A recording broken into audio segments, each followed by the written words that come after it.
Okay, let's go over the first few slides of the neurologic system, Unit 4. This is about the second presentation.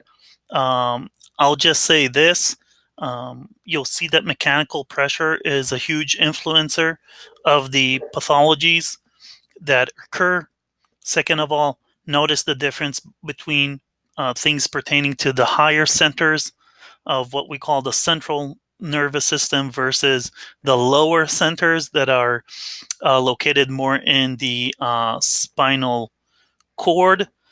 Um, and then, of course, notice that when you deal with the nervous system, you have a very wide range of symptoms that can occur. I'm just going to go over in the next three videos over specific points because the presentation is very long, but there's also repetitive motifs. So just notice that, and I might be jumping two or three slides at a time if I think that what's in those slides is an easy read. And as always, you are welcome to reach out and say, hey, I didn't understand this point, or do you mind explaining this and that bullet? So you can see that the first, if I go to slide 13, um, then we can talk about the idea of awareness, of consciousness to yourself, to the environment, a level of arousal or alertness. As a third option, we see in slide 13 the idea of the RAS system being a very influential and important system. Um, and we'll see that when the RAS system is affected, we have negative consequences. We can talk about attention, information processing, and consciousness. Information processing is the ability to take the information and conclude from it or perceive things in a certain way. Attention is the ability to even notice something. Okay. Then we can talk about vegetative state, VS, whereas the outcome is the cerebral function is lost, which is affected by the RAS system. Um, what else? Then we see in slide 15 the idea of structural versus metabolic versus psychogenic uh, um, changes to function or dysfunctions. Metabolic is easy, right? It's chemically based. Then structural, as you know, we have the principle of structure and function. And then you have the psychogenic, which is above the two of those and usually unrelated. Um, then we have the idea, the location, the anatomical mark of the tentorial plate. And you can see that we can divide phenomenons, processes, conditions, pathologies, syndromes to those who occur above the plate and underneath the plate. And you'll see content about that in slides 15, 16, and 17. Then in slide 18, we see once again the idea of mechanical influences versus chemical in the first bullet of slide 18. When we talk about blood and pus, the accumulation of fluids, basically, of different content, we're talking about mechanical pressure that is going to be increased. When we talk about a neoplasm, a type of growth, we talk about uh, um, mechanical pressure, right?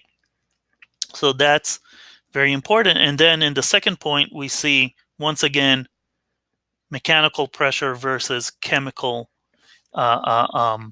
influences, such as hypoxia, drugs, hypoglycemia, and so on and so forth. So those two major components that are always there when we talk about pathologies. Um, Then on slide 19, you have my advice to visit 2 specific tables in the book. If you have different versions of the book, just look for the tables according to their topic and content. Um, Going to slide 21, talking about breathing pattern is very important. We'll see that in the respiratory system, especially. The pattern of breathing is probably extremely important and a bit more important than the extent and the rate and rhythm. They're all important, of course, and they can all indicate a problem. But when you have changes to patterns of breathing, you have a serious problem on your hands. Then you see in slide 22 that we can talk about hyperventilation and hypoventilation uh, um, according to the need to remove hyperventilation or accumulate, preserve CO2 in the body, hypoventilation. In the third point of slide 22, notice that we're talking about the lack of control on the phenomenon called breathing by the pneumotaxic center in the brain that uniquely controls breathing. Then in slide 23, in the second point, notice that we have the first and second point, we have the connection between the pupils and the level of arousal. And when we talk about the pupils, we can play with their size and we can play with their movement or lack of movement. And then in slide 24, you have the example of pinpointed pupils. What else? Going straight to slide 27, the first point when we talk about outward deviated eyes, meaning that you have loss of control, allowing you to focus the eyes to the middle, right? Um, then in slide 28, we have the vagal nerve being indicated. The vagal nerve is a massive, very important, and central nerve in function. And when it gets agitated or you have cell injury to that nerve, a lot can happen, and very severe symptoms can happen. It runs through the body. It crosses the abdomen. Um, what else? It crosses the whole thoracic area. It's important for feedback from peripheral areas to the central system. Uh, and it's very, very important, the function of that nerve, and it can get agitated quite easy. By the way, by exercise, especially maximal uh, exercises. Then in slide 29, we're talking about blood flow in the first point. Just remember the whole idea of blood flow, mechanical pressure, occlusions, the creation of edema, for example, the idea of delivery versus extraction, which is very important, especially when you talk about a sensitive organ such as the brain. By the way, the brain is very efficient to start with. It can function with a relatively narrow range of blood supply, elevating its efficiency in extracting blood. Still, at the end of the day, so to speak, it's sensitive to injury. Um, then we see in slide 30 unique symptoms, whereas the brain is self-digesting itself, or has already started digesting itself. When we talk about the third point or bullet on slide 30, we see that when the damage is permanent, we lack responses to the environment. And that is, of course, part of what we perceive as one's behavior in a way. Slide 31, notice the last 2 words. The person cannot exercise, so you have contra indications to exercise. And in slide 32, the person has movement, but it's just reflexes, so it's not voluntary movements. It's reflexes, okay, only. Then we can talk in slide 34 about awareness being a multifactorial process. Actually, the two first bullets of slide 34 talk about that, meaning that there can be, in this case, multiple symptoms, multiple processes, and combinations of when the system is hurt, meaning that symptoms can vary in a very wide range from simple and singular symptoms um, to multiple and complex symptoms. Then, once again, slide 35, mechanical pressure is part of what we see in this slide and the process. And then, of course, that leads to functional impairment for different reasons. So you can see the subdural hematomas, the peripheral lobe contusions. You see the tumors, which have a mass and are going to affect the environment by means of mechanical pressure. Then in slide 36, notice the difference between the first bullet and the second.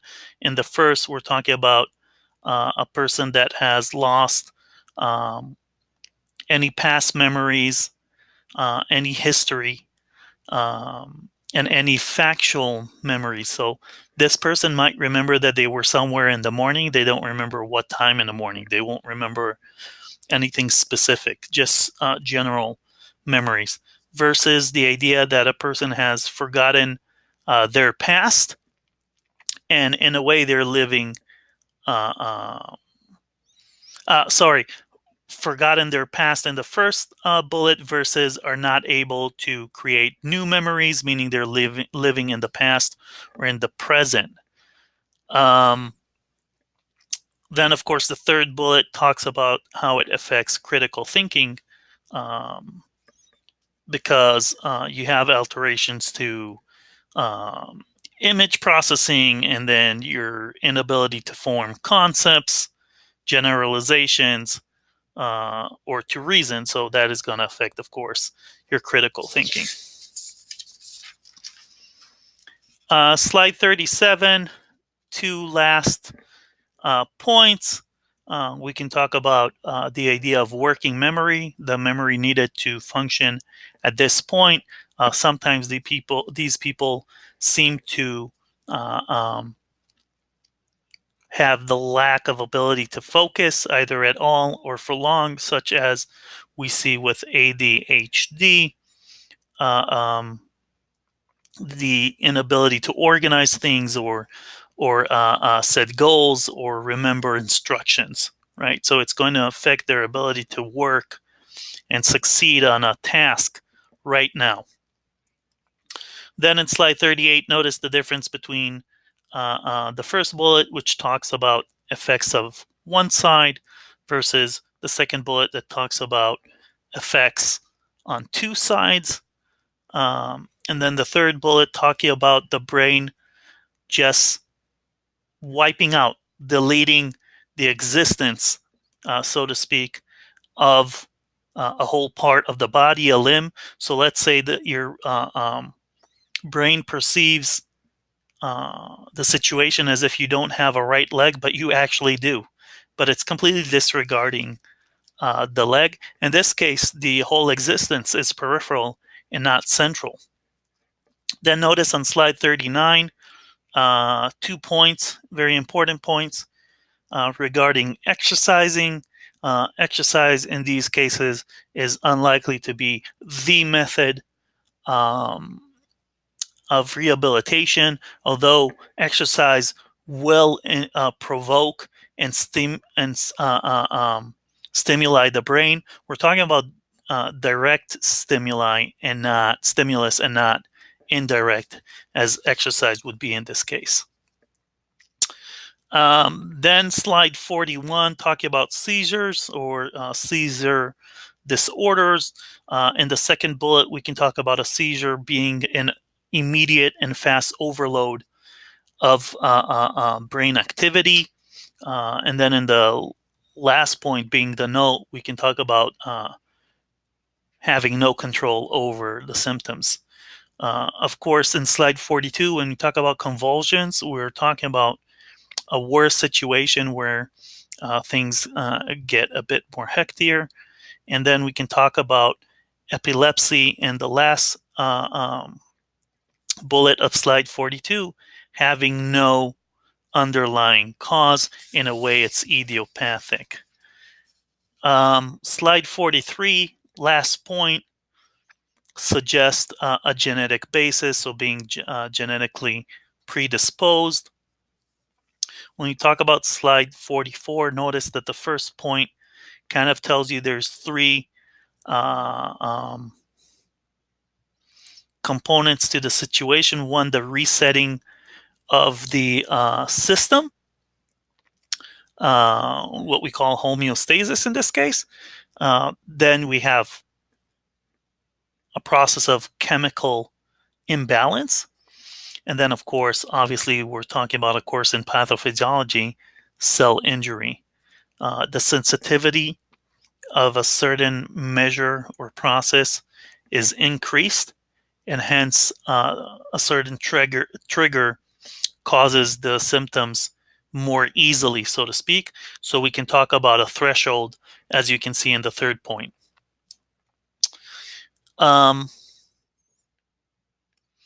Then in slide 45, we see in the third point an increase of 60% in oxygen demand. That is huge. That is something that we might see in the lab. And obviously, if you have a 60% increase in oxygen demand, then cardiorespiratory values and indications should be elevated. Then in the fourth point of slide 45, I think it should be obvious to you as seniors and master degree students that when the nervous system works more, being mostly based on anaerobic glycolysis, that lactate will go up, acidosis will go up, and hence also ventilatory aspects. Slide 46, regarding the two last bullets, the third bullet of the slide talks about what happens after the seizure, and the fourth, what happens before. So the difference between the two.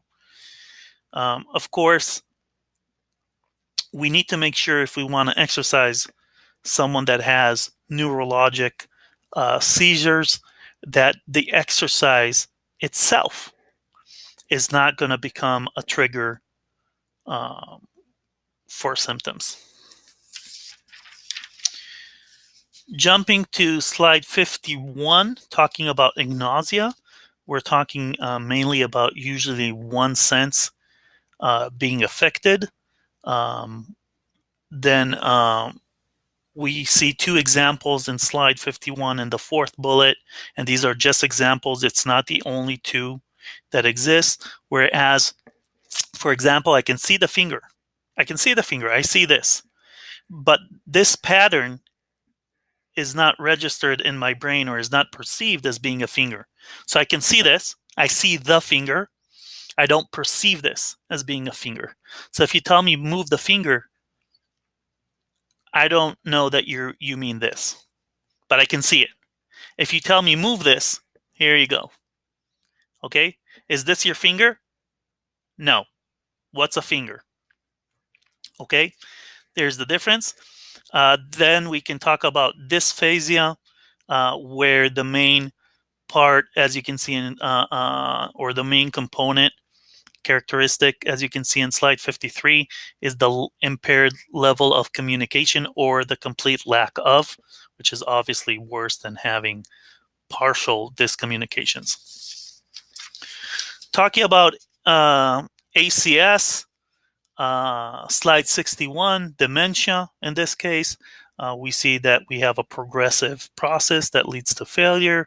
We can see that part of the causes once again, are mechanical. That would be bullet 3 on slide 61.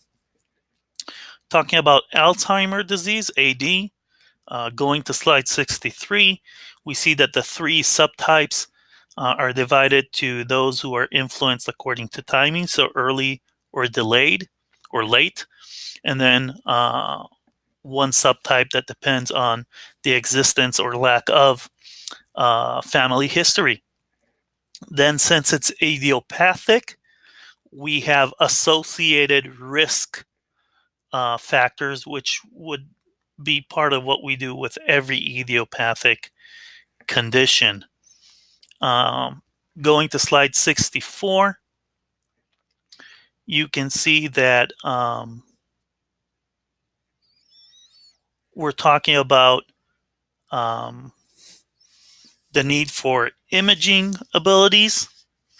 Okay. Do I have the slides confused? No. Okay, sorry. So imaging abilities. That's basically it. So that's it for part 1, and stay tuned.